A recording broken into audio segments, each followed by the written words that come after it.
Aquest divendres s'estrena Les estranyes visites, un espectacle escrit i dirigit per Javier Matesanz. El curiós d'aquesta obra és que es fa a una casa particular de Palma i que serà, a més, itinerant, ja que anirà a d'altres habitatges en els propers mesos. Jordi Julià ha assistit avui capvespre a un dels darrers assajos.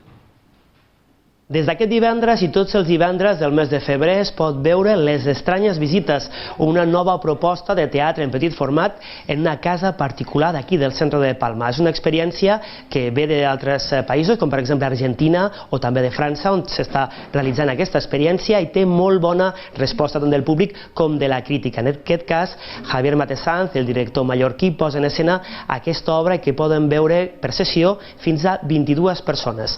Una proposta que avui hem vist i hem descobert i hem parlat amb els protagonistes.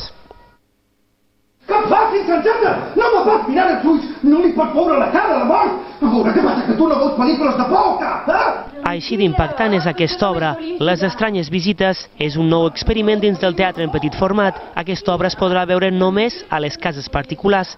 Aquest mes es podrà veure en aquest habitatge i després seguirà d'altres cases. Però bueno, a l'Argentina s'està fent molt, a França també es fa, i clar, és una experiència nova, diferent, que tu ofereixes a la gent, i clar, és això, és una experiència cultural a la vegada que personal. Sí, realment no inventem res, és a dir, són fórmules dins una mateixa fórmula, la mateixa idea del microteatre, però sí que redactant una mica l'espai, la proposta en si, en lloc de ser una peça, abans de veure dues. Interpretat per Catalina Rosell i Àlex Tejedor, aquesta producció ha estat concebuda per a aforaments de no més de 22 persones. Els espectadors, si volen, també poden sopar i, de pas, endur-se el llibre de l'obra. Sí, bé, aquest és el llibre que surten aquestes dues peces i també les obres de teatre de barra i, clar, se pot aportar el que és l'aportació sociocultural, que són 6 euros, i se veu sobre, o en 10 euros ve amb el llibre i una cerveseta, que també, si qualcú vol prendre una cerveseta, un vi, una tapa, algo hi haurà. La peça està conformada per dues peces breus relacionades entre elles i amb un descans de 10 minuts.